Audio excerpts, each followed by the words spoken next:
Apocalypse de Jean, chapitre 14. Je regardais, et voici, l'agneau se tenait sur la montagne de Sion, et avec lui 144 000 personnes, qui avaient son nom et le nom de son Père écrit sur leur front. Et j'entendis du ciel une voix, comme un bruit de grosse eau, comme le bruit d'un grand tonnerre. Et la voix que j'entendis était comme celle de joueurs de harpe, jouant de leur harpe. Et ils chantaient un cantique nouveau devant le trône, et devant les 4 êtres vivants et les vieillards. Et personne ne pouvait apprendre le cantique, si ce n'est les 144 000 qui avaient été rachetés de la terre. Ce sont ceux qui ne se sont pas souillés avec des femmes, car ils sont vierges. Ils suivent l'agneau partout où il va. Ils ont été rachetés d'entre les hommes, comme des prémices pour Dieu et pour l'agneau. Et dans leur bouche, il ne s'est point trouvé de mensonge, car ils sont irrépréhensibles. Je vis un autre ange qui volait par le milieu du ciel, ayant un évangile éternel, pour l'annoncer aux habitants de la terre, à toute nation, à toute tribu, à toute langue et à tout peuple.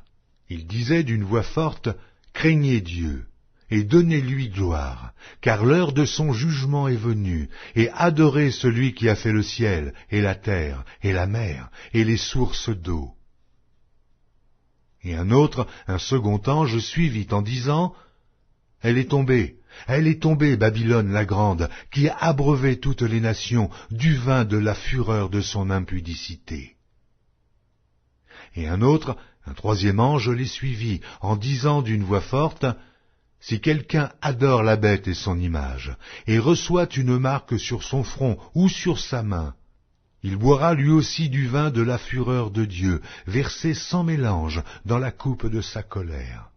Et il sera tourmenté dans le feu et le soufre, devant les saints anges et devant l'agneau. Et la fumée de leur tourment monte au siècle des siècles. Ils n'ont de repos, ni jour, ni nuit, ceux qui adorent la bête et son image, et quiconque reçoit la marque de son nom. C'est ici la persévérance des saints qui gardent les commandements de Dieu et la foi de Jésus. Et j'entendis du ciel une voix qui disait, « Écris. Heureux dès à présent les morts qui meurent dans le Seigneur. Oui, dit l'Esprit, afin qu'ils se reposent de leurs travaux, car leurs œuvres les suivent. » Je regardais, et voici, il y avait une nuée blanche, et sur la nuée était assis quelqu'un qui ressemblait à un fils d'homme, ayant sur sa tête une couronne d'or, et dans sa main une faucille tranchante.